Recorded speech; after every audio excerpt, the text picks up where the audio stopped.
الله أكبر الله أكبر الله أكبر لا إله إلا الله والله أكبر الله أكبر ولله الحمد الله أكبر الله أكبر الله أكبر لا إله إلا الله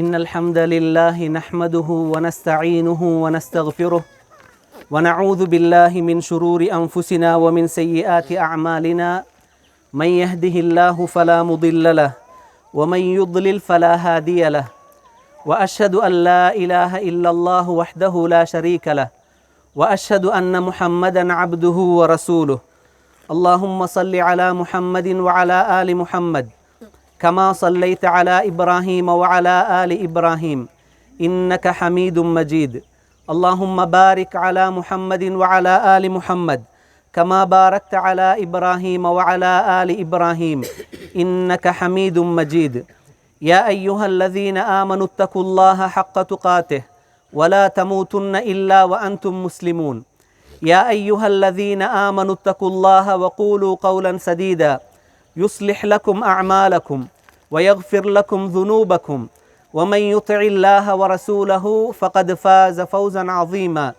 يا أيها الناس اتقوا ربكم الذي خلقكم من نفس واحدة وخلق منها زوجها وبث منهما رجالا كثيرا ونساء واتقوا الله الذي تساءلون به والأرحام إن الله كان عليكم رقيبا அல்லாஹு தஆலாவை போற்றி புகழ்கின்றேன். நபிகள் நாயகம் முஹம்மது ஸல்லல்லாஹு அலைஹி வஸல்லம் அவர்கள் மீதும் அவர்களை நல்ல முறையிலே பின்பற்றி வாழ்ந்த சஹாபாக்கள், தாபிஊன்கள், தாபிஈன்கள் உட்பட உள்ள அனைத்து நல்லடியார்கள் மீதும் என்றென்றும் அல்லாஹுவின் சாந்தியும் சமாதானமும் உண்டாவதாக. கண்ணியத்துக்குரிய சகோதரர்களே, ஒரு முறை நபி ஸல்லல்லாஹு அலைஹி வஸல்லம் அவர்கள் வெள்ளிக்கிழமை ஜும்ஆ பிரசங்கத்தை செய்து கொண்டிருக்கின்ற போது, மிம்பர் படிகளிலே ஏறுகின்ற போது ஒவ்வொரு படியிலும் ஆமீன் ஆமீன் ஆமீன் என்று 3 முறை கூறினார்கள். அந்த பிரசங்கம் நடந்து முடிந்ததற்கு பிறகு சஹாபாக்கள் அது தொடர்பாக ரசூல் ஸல்லல்லாஹு அலைஹி வஸல்லம் அவர்களிடம் கேட்டார்கள். அப்போது ரசூல் ஸல்லல்லாஹு அலைஹி வஸல்லம் அவர்கள் அதற்கான விளக்கத்தை சொன்னார்கள். நான் ஒரு படியிலே ஏறுகின்ற போது ஜிப்ரீல் அலைஹிஸ்ஸலாம் அவர்கள் வந்து ரகிம அன்ஃபு ரஜுலின் அத்ரக வாலிதைஹி அவ் அஹதஹுமா ஃபலம் யுக்ஃபர்ல, ஒருவர் தனது பெற்றோர் இருவரையுமோ அல்லது இருவரில் ஒருவரையுமோ அடைந்து கொண்டும் அவர்களுக்கு நற்காரியங்கள் செய்து உபகாரங்கள் செய்து யார் சுவர்க்கம் நுழையவில்லையோ, அவரது பாவம் மன்னிக்கப்படவில்லையோ, அவர் நாசமாகட்டும் என்று கூறினார். ஆமீன் என்று சொன்னார். நான் ஆமீன் சொன்னேன்.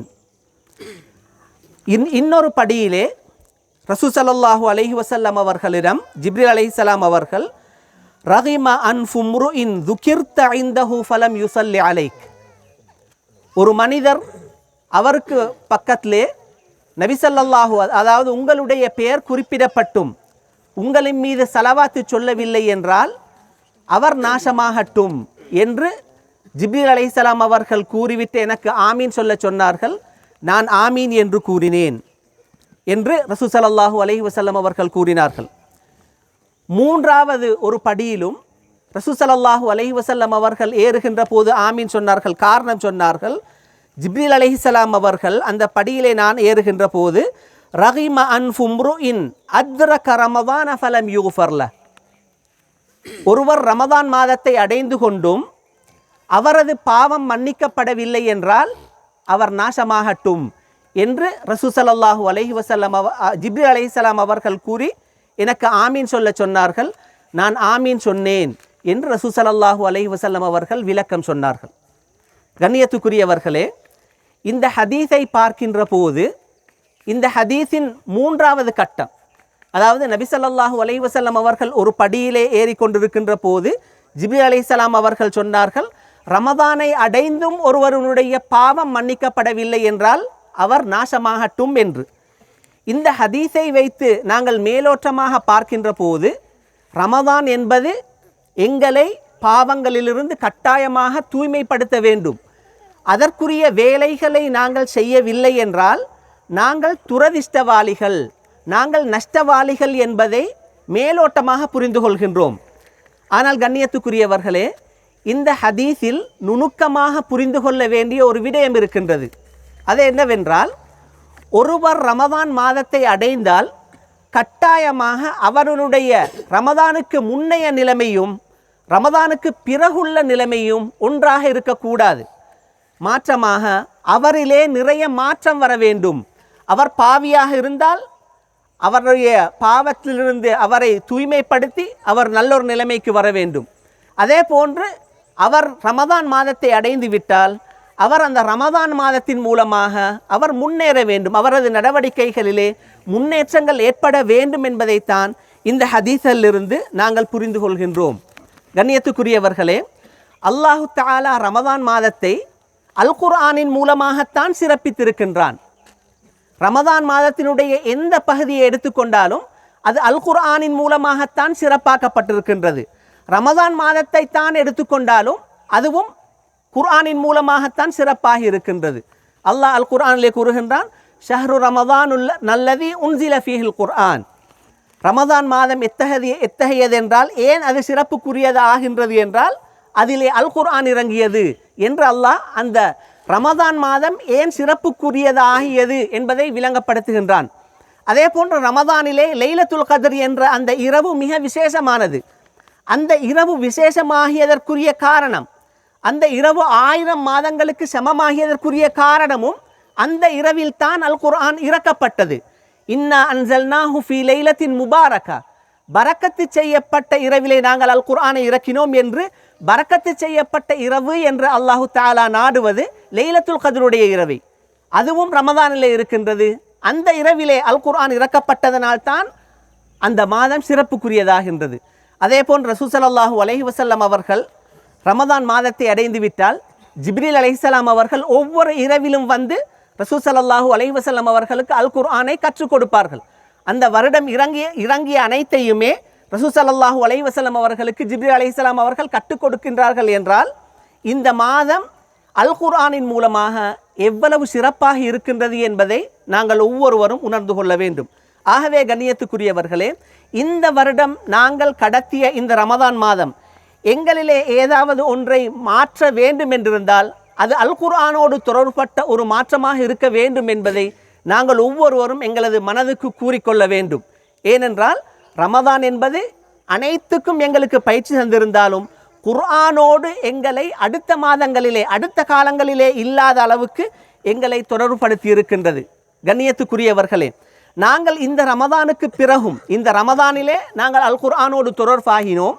ரமதானுக்கு பிறகு எங்களுக்கும் அல் குர்ஆனுக்கும் இடையிலே உள்ள தொடர்பு தூரமாகும் என்றிருந்தால் அல்லாஹு தஆலா அல் குர்ஆனிலே கூறியுள்ள அந்த எச்சரிக்கையை எங்கள் மனதிலே பதிய வைத்து கொள்ள வேண்டும். ரசூல் ஸல்லல்லாஹு அலைஹி வஸல்லம் அவர்கள் மறுமை நாளிலே அல்லாஹு தஆலாவிடத்திலே ஒரு முறைப்பாடு செய்வார்கள்.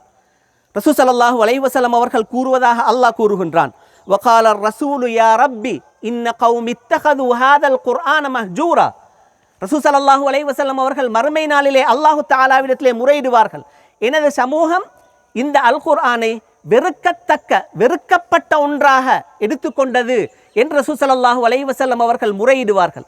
ஏனென்றால் அந்த சமூகத்துக்கும் அல் குர்ஆனுக்கும் இடையிலே உள்ள தொடர்பு இருக்காது. அதனை மனடமிட மாட்டார்கள், ஓத மாட்டார்கள், அதனை படிக்க மாட்டார்கள். அதோடு உள்ள தொடர்பை அவர்கள் தூரமாக்குவார்கள். அப்படி யாரெல்லாம் செய்கின்றார்களோ அவர்கள் அல் குர்ஆனை வெறுத்தவர்கள். அப்படியானவர்களுக்கு எதிராக அல்லாஹு தஆலா மறுமை நாளிலே ரசூல் ஸல்லல்லாஹு அலைஹி வஸல்லம் அவர்கள் மறுமை நாளிலே அல்லாஹு தஆலாவிடம் முறையிடுவதாக அல்லாஹு தஆலா கூறுகின்றான்.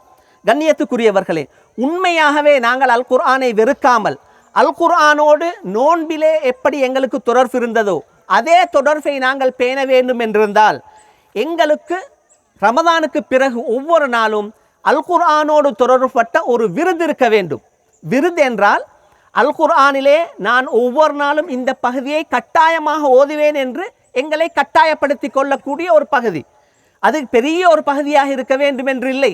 எங்களால் எது முடியுமோ அதை நாங்கள் தீர்மானித்து இது என்னுடைய விருது, நான் இதை இன்று ஓதிவிட்டுத்தான் தூங்குவேன், தூங்குவதற்கு முன்பு அந்த பகுதியை ஓதியே ஆக வேண்டும் என்று ஒரு பகுதி ஒவ்வொரு முஸ்லிமுக்கும் இருந்தால்தான் அல் குர்ஆனோடு உள்ள தொடர்பு ஒவ்வொரு நாளும் அந்த முஸ்லிமுக்கு இருக்கும். அப்பொழுதுதான் அவர் அடுத்த ரமதானை வருகின்ற போது ஆக குறைந்தது அல் குர்ஆனை ஒரு முறையாவது ஓதி முடித்திருப்பார்கள். ஆயிஷா ரதியல்லாஹு அன்ஹா அவர்களுக்கும் அப்படி ஒரு விருது இருந்தது. அதே போன்று அடுத்த சஹாபாக்களுக்கும் நல்லடியார்கள் எல்லோருக்குமே அல் குர்ஆனோடு தொடர்பட்ட ஒரு விருது இருந்தது. அவர்கள் அந்த நாளை முடிப்பதற்கு முன்பு அந்த பகுதியை ஓதிவிட்டுத்தான் முடிப்பார்கள். இறுதி நேரம் வரைக்கும் அவர்களுக்கு ஓத முடியாமல் போனாலும் தூங்குவதற்கு முன்பு அந்த பகுதியை ஓதிவிட்டுத்தான் தூங்குவார்கள். ஆயிஷா ரதியல்லாஹு அன்ஹா அவர்களுக்கு அப்படி ஒரு விருது இருந்தது. சில நேரங்களிலே அவர்களுக்கு சில வேலை பளுக்களின் காரணமாக அந்த பகுதியை அவர்களுக்கு ஓத முடியாமல் போகும். தூங்கச் சென்று பாயிலே படுத்ததற்கு பிறகு ஞாபகம் வரும், நான் இன்று ஓத வேண்டியதை ஓதவில்லை என்று. அவர்கள் தூங்குவதற்கு முன்பு பாயிலே படுத்துக்கொண்டே அந்த பகுதியை ஓதிவிட்டு அவர்கள் தூங்குவார்கள் என்று ஆயிஷா ரதியல்லாஹு அன்ஹா அவர்களே கூறுகின்றார்கள். ஆகவே கண்ணியத்துக்குரியவர்களே, சுருக்கமாக நாங்கள் விளங்கிக் கொள்ள வேண்டியது, ரமதான் மாதம் என்பது, எங்களை கடந்து சென்ற இந்த ரமதான் மாதம் என்பது சிறப்புக்குரியது. அது சிறப்பை அடைந்தது இந்த அல் குர்ஆனின் மூலமாக. நாங்களும் அந்த மாதத்தை அடைந்தோம். அந்த மாதத்திலே நாங்கள் அல் குர்ஆனோடு உள்ள எங்களது தொடர்பை நாங்கள் வலுப்படுத்தி கொண்டோம். இந்த வலுப்படுத்தி கொண்ட அந்த தொடர்பை ரமதான் முடிந்ததற்கு பிறகு நாங்கள் முறித்து கொள்ளாமல் தொடர வேண்டும் என்றிருந்தால் நாங்கள் எங்களுக்கு என்று ஒரு விருதை வைத்து கொள்ள வேண்டும். விருது என்பது பெரிய அளவிலே ஓதுவது என்று நினைக்க வேண்டாம். ஒரு நாளைக்கு ஒரு பக்கம் 2 பக்கமாவது ஓதுவேன் என்ற அந்த கங்கணத்தை கட்டிக்கொள்ள வேண்டும். அப்பொழுது கட்டாயமாக வருடம் பூராக எங்களுக்கு அந்த குர்ஆனோடு உள்ள தொடர்பு இருக்கும். அப்பொழுது நாங்கள் குர்ஆனை வெறுத்தவர்களாக ஒருபோதுமே ஆக மாட்டோம். ஆகவே வல்ல அல்லாஹ் நம் அனைவரையும் ரமதானுக்கு பிறகும் அல் குர்ஆனோடு தொடர்புள்ளவர்களாக ஆக்கி அருள் புரிவானாக. வ ஆகிரு தஅவானா அல்ஹம்துலில்லாஹ்.